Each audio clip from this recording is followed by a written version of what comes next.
आदाब नाजरीन, इस्तकबाल है आपका हमारे ख़ास प्रोग्राम हलो परवाज़ में और मैं हूं आपके साथ तरन्नुम अली। आज हम बात करेंगे डेंगू की। डेंगू एक आम बीमारी है जिससे आसानी से बच सकते हैं, मगर जानकारी की कमी की वजह से हर साल हज़ारों लोग इसकी चपेट में आते हैं। डेंगू थोड़े इलाज और थोड़ी एहतियात से ठीक किया जा सकता है, मगर कई बार डेंगू का बुखार ख़तरनाक भी साबित होता है। अगर सही वक्त पर डेंगू का इलाज ना किया जाए तो मरीज की जान भी जा सकती है। तो आज जानेंगे डेंगू से कैसे बचें और इसका इलाज क्या है। डॉक्टर सारिका चंद्रा से, आप इमरजेंसी फिजिशियन हैं, आपका वेलकम है हमारे शो में।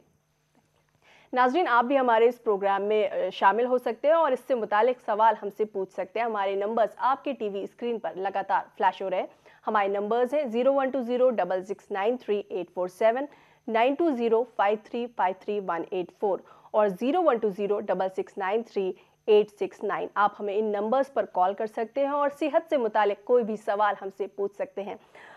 डॉक्टर, जैसे मैंने अभी कहा कि आज हम बात करेंगे डेंगू की, तो डेंगू का मच्छर जब किसी को काटता है तो सिम्टम्स हमें कितने दिन बाद नजर आते हैं? देखिए, सबसे पहले ये समझना ज़रूरी है कि डेंगू बुखार है क्या जी। और स्प्रेड कैसे होता है। हाँ। तो डेंगू एक वायरल इलनेस है जी। और इसका जो स्प्रेड है वो थ्रू मस्कीटो होता है। तो जो मस्कीटो है वो पहले एक इन्फेक्टेड पेशेंट को बाइट करता है, तो वो वायरस खुद उस मस्कीटो में आ जाता है। फिर जब ये इन्फेक्टेड मस्कीटो किसी और पेशेंट को बाइट करता है तो ये वायरस उस पेशेंट में ट्रांसमिट हो जाता है। जी। ट्रांसमिट होने के बाद वो वायरस अंदर रेप्लिकेट करता है और सिम्टम्स जब तक प्रोड्यूस होते हैं कई बारी 3 से 10 दिन तक लग सकते हैं। So from 3 days to 10 days ये इंक्यूबेशन पीरियड होता है जो डेंगू का सिम्टम्स प्रेजेंट होने में लग सकता है। जी। और अगर हम डेंगू के मस्कीटो की बात करें तो ये किस वक्त सबसे ज़्यादा एक्टिव होता है? डेंगू एक वायरल इलनेस जो मस्कीटो के थ्रू स्प्रेड होता है। ये एड्स इजिप्टी मस्कीटो होता है। ये मोस्टली एक डे टाइम मस्कीटो होता है। ये इसकी जो ब्रीडिंग पैटर्न है या जो हैबिटेट है वो खुले पानी में होता है और normally day time mosquito early morning hours में या लेट इवनिंग आवर्स में बाइट करता है। जी। और इसके सिम्टम्स क्या होते हैं? अगर सिम्टम्स की बात करें तो किस तरह से जो इसकी निशानी है वो क्या है? डेंगू एक वायरल इलनेस है, इसमें इतनी ज़्यादा घबराने वाली कोई चीज़ नहीं है। सिंपल वायरल इलनेस जैसे कोई भी वायरल इलनेस प्रेजेंट करता है। हाई ग्रेड फीवर हो गया और हेडेक हो गया। इसकी खास एक जो निशानी होती है रेट्रो और वाइटल पेन, जिसको हम बोलते हैं आंखों के पीछे पेन होना। तो हाई ग्रेड फीवर, हेडेक और retroorbital pain, joint pain, muscle pain जो कि किसी फीवर में होता है। अच्छा। तो इनिशियल एक वायरल इलनेस के थ्रू ही ये स्प्रेड होता है और वायरल इलनेस के थ्रू ही ये एक प्रेजेंट करता है अपने आप को। जी। अगर जो इनिशियल स्टेज है अगर हम उसकी बात करें तो उस पर क्या कुछ सिम्टम्स अलग होते हैं या सेकेंड स्टेज में अलग होते हैं? डेंगू एक फीवर है, वायरल इलनेस है जिसमें स्टेजेस स्टेज 1, स्टेज 2, स्टेज 3 और स्टेज 4 के थ्रू प्रेजेंट होते हैं। नॉर्मली हमने देखा है कि कम से कम 50, 60, 70% पेशेंट्स में स्टेज 1 तक ही लिमिट होते हैं। स्टेज 1 एक वायरल इलनेस के थ्रू प्रेजेंट होता है और वायरल इलनेस में हाई ग्रेड फीवर, हेडेक जैसे मैंने बताया, रेट्रो और वाइटल पेन और बॉडी एक, समटाइम्स वॉमिटिंग तक लिमिट होता है। इसमें सिंपल पैरासिटामोल दे के और फ्लूइड थेरेपी दे के हम पेशेंट्स को कई बारी ट्रीट कर लेते हैं। स्टेज 2 जो है वो एक डिफरेंट टाइप में प्रेजेंट करता है। उसमें वॉमिटिंग्स, लूज मोशंस या पेट में दर्द शुरू हो जाता है और वो फिर बॉडी में एक रैश टाइप का प्रेजेंट होना शुरू होता है। अच्छा। तो वो स्टेज 2 हो जाता है। ओके जी। साथ ही कॉलर हमारे साथ जुड़ गए हैं। हेलो हेलो जी, सवाल बताएं, क्या सवाल है आपका? हेलो जी, सवाल बताएं, क्या सवाल है आपका? नहीं, I just want to welcome the doctor and उनसे ये पता करना चाहता हूँ कि जी इन एडिशन टू दिस ये जो वायरल इन्फेक्शन है के अलावा if she has any other knowledge about the health तो वो भी वो उसके साथ साथ बताएं। जी जरूर, जी जरूर। मुझे बड़ी खुशी हो गई कि ये प्रोग्राम जो हो रहे हैं जी तो ये फ्रीक्वेंटली होने चाहिए। This is what is my just area. I welcome the doctor. Thank you. जी जरूर, हम कोशिश करेंगे और बहुत बहुत शुक्रिया कि आप हमारा प्रोग्राम पसंद कर रहे हैं। I am calling from Kashmir. जी जी आपका यहाँ पर ये वायरल इन्फेक्शन का बहुत कम ये होता है असर। लेकिन एक चीज है, there are other things which are related to the health care, so if they will also be told, I will be very happy. जी ज़रूर। जी डॉक्टर सारिका, जैसे आपने सिम्टम्स के बारे में बताया, इसके स्टेजेस के बारे में बताया, जो हमारे बच्चे हैं वो बाज नहीं आते हैं, घर के बाहर खेलते हैं, अगर आप उनको बोलेंगे कि कवर्ड कपड़े पहने, फुल आस्तीन के पहने, तो वो नहीं मानते हैं। तो आप कैसे डेंगू से बच्चों को बचाएंगे, क्या उन्हें कहेंगे, क्योंकि कई बारी ना अवेयरनेस की कमी भी होती है। देखिए, डेंगी फीवर एक मॉस्किटो बोर्न डिजीज़ है, तो ये तो साफ है कि मॉस्किटो बाइट से ही डेंगी स्प्रेड होती है जी। तो अब डेंगी को प्रिवेंट करने के लिए हमें मॉस्किटो प्रिवेंशन ही करना पड़ेगा। तो इसमें जो पब्लिक और कम्युनिटी जो वर्क करती है कि मॉस्किटो ब्रीडिंग को स्टॉप किया जाए, खुले नाले को कवर किया जाए, पेस्टिसाइड स्प्रे हुआ जाए, वो तो एक अलग चीज़ हो गई। अगर कम्युनिटी भी इसमें वर्क करेगी तो मॉस्किटो ब्रीडिंग डेफिनेटली स्टॉप करेगी। इंडिविजुअल लेवल पे मेरी एडवाइस यही है कि क्योंकि इसका ब्रीडिंग पैटर्न और हैबिटेट डिपेंड करता है ऑन ओपन वाटर, तो अगर खुला पानी घर में, आप अपने घर में जैसे पॉट्स हैं, पैन्स हैं, आपके फ्लावर पॉट्स हैं, टायर्स हैं, किसी भी चीज़ पे जहाँ पे भी आपके पास ओपन वाटर है, उसको खास तौर से ओपन वाटर को ना रखें जिससे मॉस्किटो ब्रीडिंग ना हो जी। और डॉक्टर सारिका, आपसे और भी जानेंगे कि क्या एहतियात कर सकते हैं, बच्चों को कैसे बचाएं। अभी हमारे साथ एक कॉलर जुड़ गई हैं, अजरा सुल्ताना। हेलो हेलो हेलो जी अजरा, क्या सवाल है आपका? जी, मेरे लड़के को 10 डेज से बुखार है जी। वो दूसरे टेस्ट जो हम कराए वो सब पूरे नॉर्मल है। हाँ, ताकि अभी डेंगू के बारे में आपके पास टीवी पे बताया तो इसलिए कॉल करे हम जी। हाँ, प्लेट काउंट बोल के 2.5 लाख है और पैकेट वॉल्यूम 37 वॉल है जी। ये सब टेस्ट नॉर्मल है, लेकिन फिर भी बुखार नहीं उतर रहा उनको जी। ठीक, तो आपने बताया कि फीवर संडे से है? जी हाँ, 10 डेज हो गया पूरा। जी हाँ, 10 डेज से या संडे से? 10 डेज से नहीं, 10 डेज। अच्छा, 10 डेज से अगर बुखार है और टेस्ट आपने कराए हैं जो नॉर्मल हैं, तो उसमें पेशेंट को और भी चीज़ों के लिए देखना पड़ेगा। कोई खांसी तो नहीं आ रही है पेशेंट को, कोई गले में सोर्स ऑफ इन्फेक्शन तो नहीं है, चेस्ट क्लियर है कि नहीं, यूरिन टेस्ट हुआ है कि नहीं, क्योंकि डेंगू के अलावा और बहुत रीजंस होते हैं इन्फेक्शन के। तो इसको एक प्रॉपर चेकअप करा लें, एक बारी चेस्ट को ज़रूर दिखवा लें और यूरिन टेस्ट भी करा लें, क्योंकि बच्चों में यूरिन इन्फेक्शन भी हो जाता है जी।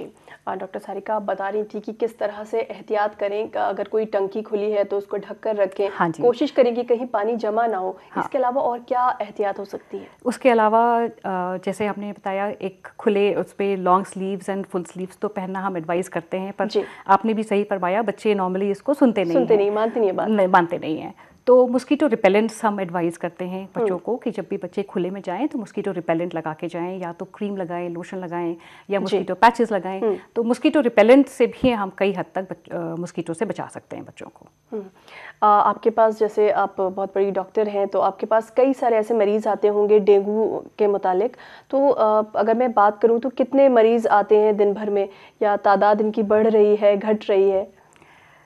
देखिए, मैं एक इमरजेंसी फिजिशियन में हूँ। मैं कैलाश हॉस्पिटल से पिछले 20 ईयर्स से जुड़ी हुई हूँ और मैं इमरजेंसी इंचार्ज हूँ। तो मैंने अपने इस 20 ईयर करियर में इमरजेंसी में पेशेंट्स काफ़ी हैंडल किए हैं, और एवरी ईयर जो हम हैं इस डेंगू फीवर से लड़ाई कर रहे हैं। तो डेंगू हर सीज़न आता है, हर ईयर आता है, और मुझे लगता है कि हमें सबको साथ मिलके इस बीमारी को इरेडिकेट करना चाहिए, अदरवाइज डेंगू फीवर का तो बढ़ता जा रहा है जी।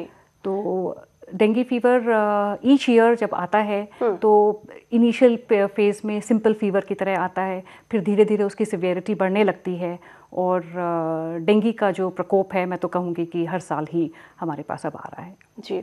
बहुत सारे प्रोग्राम्स भी चलते हैं डेंगू पर अवेयरनेस के लिए। तो क्या आपको लगता है कि ये जो अवेयरनेस प्रोग्राम्स हैं ये वाकई काम करते हैं? तादाद कुछ कम हुई है मरीजों की? नहीं, डेफिनेटली वर्क करते हैं। मैंने इस बार देखा है डेंगू अवेयरनेस में पेशेंट्स को बहुत अवेयरनेस है कि डेंगू कैसे होता है। अच्छा। किस तरह से उनको डेंगू प्रिवेंट करने के लिए, मॉस्किटो ब्रीडिंग के लिए किस तरीके से, हाँ, एंड मैंने देखा है कि किस तरीके से मॉस्किटो के लिए अवेयरनेस हो गई है कि नहीं, हमें मॉस्किटो से बच के रहना है। और फीवर होने से पहले बहुत पैनिक होता था कि फीवर हो गया। नाउ पेशेंट्स आर एजुकेटेड, उनको समझ में आने लगा है, they know how to handle it, and panic भी पेशेंट्स में अब कम होने लगा है, and they know when to report to the hospital and take medical care. जैसे आपने कहा कि पेशेंट्स जो है वो पैनिक हो जाते हैं, तो कई बार जब किसी पेशेंट की, किसी मरीज की प्लेटलेट्स कम हो जाती हैं, कम होने लगती हैं, तो वो बहुत ज़्यादा घबरा जाते हैं। तो क्या घबराना सही है या नहीं है, क्या करें? देखिए, इसमें इंटेलिजेंट पेरेंटिंग की बहुत ज़रूरत है। अगर मैं बच्चों की बात कर रही हूँ तो इनिशियल 2 to 3 डेज़, क्योंकि ये एक वायरल इलनेस की तरह स्टार्ट होता है, तो इनिशियल 2 to 3 डेज़ एक वायरल इलनेस की तरह ही हम ट्रीट करते हैं इसको। और इसमें अगर फीवर है तो सिंपल पैरास्टामोल या फ्लूइड रिहाइड्रेशन थेरेपी देके मैनेज करते हैं। बट अगर बुखार नहीं उतर रहा है या पेशेंट कोई और सिम्टम दिखा रहा है, वॉमिटिंग कर रहा है, तो फिर तुरंत मेडिकल हेल्प लेनी ज़रूरी है। जी, पटना से एक कॉलर हमारे साथ जुड़ गए हैं, एजे खान। हेलो। हाँ, यस। हेलो। हेलो जी, सवाल बताएं, क्या सवाल है आपका?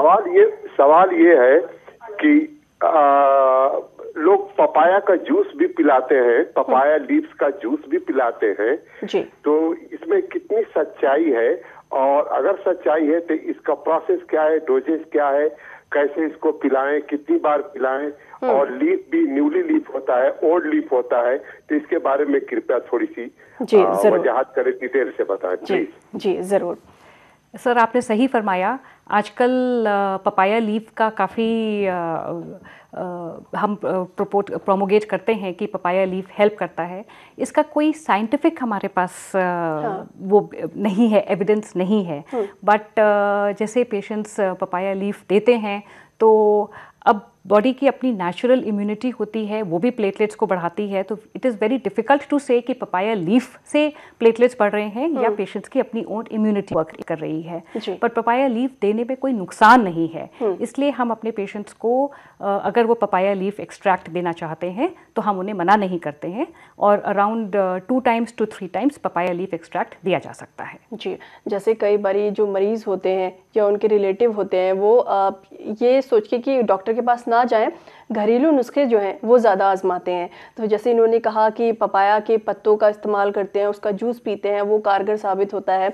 और इसी तरह गिलोय का रस है, वो भी काफ़ी सारे लोग लेते हैं। तो आप क्या सजेस्ट करेंगे कि इस तरह घरेलू नुस्खे जो हैं उनको आजमाया जाए या नहीं? नहीं, आजमाने वाली बात जहाँ तक है, मुझे लगता है कि एक मेडिकल हेल्प ज़रूर लेनी चाहिए, डॉक्टर को ज़रूर दिखाना चाहिए, और उनके साथ में एडिशनली अगर घरेलू नुस्खा देना चाहें तो वो दिया जा सकता है, but not at the cost of medical help. Medical help जरूर लेनी चाहिए, डॉक्टर को जरूर दिखाना चाहिए। जी, डॉक्टर सारिका, आपसे और भी जानेंगे डेंगू के बारे में। नाजरीन, आप भी हमारे इस प्रोग्राम में शामिल हो सकते हैं। हमारे नंबर्स लगातार आपकी टीवी स्क्रीन पर फ्लैश हो रहे हैं। आपको करना सिर्फ इतना है, अपना फ़ोन उठाइए, हमारे नंबर्स मिलाइए और कहिए हेलो परवाज़। फिलहाल वक्त एक छोटे से ब्रेक का। ब्रेक के बाद एक बार फिर से आप सभी का इस्तकबाल है हमारे ख़ास प्रोग्राम हेलो परवाज़ में। डॉक्टर सारिका, आज हम बात कर रहे हैं डेंगू की। आपने काफ़ी कुछ हमें डेंगू के बारे में बताया, बट जब कभी आपके पास कोई मरीज़ आता है डेंगू का, तो आप उनको कौन से टेस्ट करने के लिए बोलते हैं? देखिए, dengue because it is a viral illness, हम इनिशियल फर्स्ट 2-3 डेज़ में कोई टेस्ट नहीं कराते हैं, और क्योंकि फर्स्ट 2-3 डेज़ में कोई टेस्ट पॉजिटिव नहीं आता है जी। तो पेशेंट को एक वायरल इलनेस की तरह ही ट्रीट किया जाता है। There is no need for panic, और सिंपल पैरास्टामोल दिया जाता है एंड फ्लूइड हाइड्रेशन वगैरह मेंटेन किया जाता है।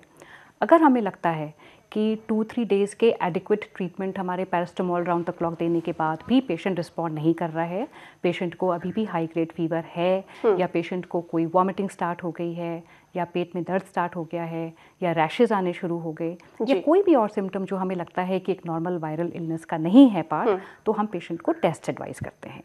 इसमें एक सिंपल हम एक CBC कराते हैं, जिसमें हम पेशेंट्स का प्लेटलेट काउंट और हेमाटोक्रिट वैल्यू देखते हैं, और उसके साथ एक हम viral antigen, dengue viral antigen, जिसको डेंगू NS1 कहा जाता है, ये टेस्ट एडवाइस करते हैं जी। ये टेस्ट्स की रिपोर्ट्स हम देखते हैं। अगर हमें इस टेस्ट में कुछ पॉजिटिव लगता है तो फिर हम आगे पेशेंट्स को एडवाइस करते हैं कि किस तरीके से आगे इन्हें ट्रीटमेंट लेना चाहिए। जी, जम्मू से एक कॉलर हमारे साथ जुड़ गए हैं, Junaid. Hello. Hello, good evening ma'am. Good evening Junaid, बताएं क्या सवाल है आपका? हाँ जी मैम, मैं जानना चाहता हूँ कि डेंगू की ड्यूरेशन क्या है मैम? डेंगू की ड्यूरेशन जानना चाहते हैं। डेंगी जो वायरल इलनेस है, इसका इंक्यूबेशन पीरियड अगर आप हमसे पूछें कि मच्छर काटने के कितने दिन बाद फीवर मैनिफेस्ट हो सकता है, तो वो 3 to 10 डेज़ है। डेंगी मस्कीटो बाइट के विदिन 3 to 10 डेज़ ये फीवर प्रेजेंट हो सकता है। एक बार डेंगी बुखार हो गया या वायरल इलनेस ये स्टार्ट हो गई, तो ये अप्रॉक्सीमेटली 10 डेज़ तक रहता है। डे 7 डे 8 तक पेशेंट थोड़ा सा सीरियस रहता है, और डे 8 से पेशेंट में रिस्पॉन्स आना शुरू हो जाता है, प्लेटलेट बढ़ने शुरू हो जाते हैं, और डे 10 तक पेशेंट के प्लेटलेट्स नियर नॉर्मल आ जाते हैं। तो कुल मिला के अप्रॉक्सीमेटली 10 डेज़ to 12 डेज़ का इसका टोटल ड्यूरेशन होता है। एक कॉलर हमारे साथ जुड़े हैं तेलंगाना से, मुश्ताक। हेलो। हेलो, अस्सलाम वालेकुम। जी वालेकुम सलाम। सवाल बताएं, क्या सवाल है? मैडम, ये कैन वाटर जो सप्लाई होता है। जी। हेलो, अस्सलाम वालेकुम मैडम। जी, सवाल बताएं, क्या सवाल है आपका? ये कैन वाटर जो सप्लाई होता है मिनरल वाटर के नाम पे, इससे हेल्थ पे कोई असर पड़ता है क्या? जी। यानी पीने टैप वाटर, कैन वाटर पीने से हेल्थ खराब होती है क्या? आई मीन कैन वाटर में कोई जो सो ऐसे वैसे एसिड्स या केमिकल्स होते हैं, या मिनरल वाटर में कुछ और होता है, इससे हेल्थ खराब होती है? जी जी, ये मिनरल वाटर के बारे में जानना चाहते हैं कि अगर उसको कोई पीता है तो क्या हेल्थ खराब होती है, या फिर अगर उससे सिर धोता है तो बाल झड़ते हैं क्या? नहीं, मिनरल वाटर से ऐसा कोई नुकसान नहीं होता है कि इससे बाल झड़ेंगे या कोई हेल्थ ख़राब होती है। मिनरल वाटर एक safe portable form of water है जो ड्रिंकिंग वाटर कहलाता है, इसमें कोई नुकसान नहीं होता है। जी। डॉक्टर सारिका, अगर बच्चों में डेंगू के सिम्टम्स नज़र आएँ तो पेरेंट्स क्या करें? उस बच्चे को फिजिशियन के पास लेके जाएं या फिर पीडियाट्रिशियन के पास लेके जाएं? देखिए, बच्चे एक बहुत सेंसिटिव पॉपुलेशन होती है, और बच्चों की फिजियोलॉजी और बच्चों का इम्यून सिस्टम एडल्ट्स से बिल्कुल अलग होता है। बच्चे थोड़ा सा इम्यूनिटी वाइज थोड़ा सा ससेप्टेबल ज़्यादा होते हैं, और हम उन्हें वल्नरेबल पॉपुलेशन भी कहते हैं, वल्नरेबल ग्रुप ऑफ पॉपुलेशन। सो बच्चों की एहतियात बिल्कुल अलग होती है, और बच्चों में अगर कोई भी किस्म का फीवर हो, कोई भी वॉमिटिंग या हेडेक या कोई भी सिम्टम हो, तो बच्चों को तुरंत एक पीडियाट्रिशियन को ज़रूर दिखाना चाहिए। फिजिशियन में नहीं एडवाइस करूँगी, क्योंकि बच्चों की फिजियोलॉजी एडल्ट से बिल्कुल अलग होती है, और बच्चों के लिए पीडियाट्रिशियन एक बेटर होते हैं to understand their physiology. And बच्चों में जो इम्यूनो कॉम्प्रोमाइज्ड पॉपुलेशन है, उन्हें तो खास करके बहुत ध्यान रखना चाहिए। जी। डेंगू की बात करें तो डेंगू डॉक्टर्स अक्सर कहते हैं कि पैरासिटामोल लें, डिस्प्रिन और एस्प्रिन लेने के लिए मना करते हैं, तो इसकी क्या वजह है और इसके क्या साइड इफ़ेक्ट्स हैं? कि अगर किसी ने एस्प्रिन ले ली या फिर डिस्प्रिन ले ली तो उससे क्या होगा? नहीं, इसमें इसलिए मना करते हैं क्योंकि एस्प्रिन एक non steroidal anti inflammatory group, जिसको हम NSAID बोलते हैं, उस ग्रुप में आता है, और इससे ब्लीडिंग टेंडेंसी बढ़ जाती है, क्योंकि डेंगू फीवर में प्लेटलेट्स कम हो जाते हैं, क्लॉटिंग फैक्टर्स कम हो जाते हैं, पेशेंट्स ऑलरेडी ब्लीडिंग रिस्क पे होते हैं। इसलिए एस्प्रिन जैसे ड्रग्स को हम अवॉइड करने के लिए बोलते हैं, जिनकी by itself bleeding tendency cause करने की नेचर होती है। जी। डेंगू के दौरान क्या कुछ खाने पीने का भी असर होता है? क्या खाने का कोई रोल होता है, या फिर जो लिक्विड डाइट है वो ज़्यादा लें? डेंगू पेशेंट्स में नॉर्मली हाइड्रेशन मेंटेन करना बहुत ज़रूरी होता है। Main treatment is hydration.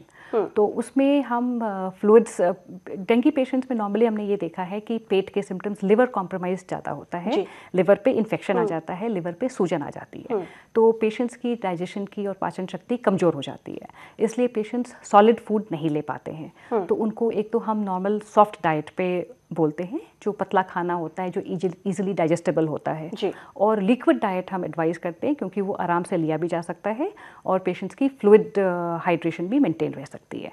इसीलिए फ्लूइड हाइड्रेशन थेरेपी और सॉफ्ट डाइट पे पेशेंट को हम कोशिश करें ज़्यादा से ज़्यादा लिक्विड लें।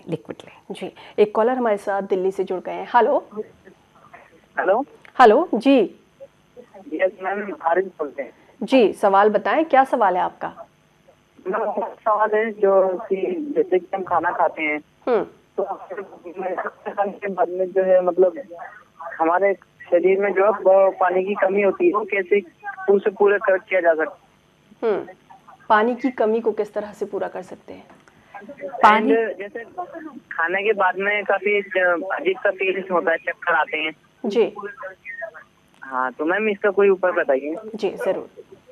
पानी की कमी जो आप कह रहे हैं, तो नॉर्मल बॉडी की जो रिक्वायरमेंट है पानी की, अराउंड 8 ग्लासेस पर डे की रिक्वायरमेंट है। तो इसको आप दिन में डिवाइड करके कम से कम within 12 hours at least 8 glasses of पानी पिएं, तो ये पानी की आपकी जो कमी है ज़रूर पूरी होगी।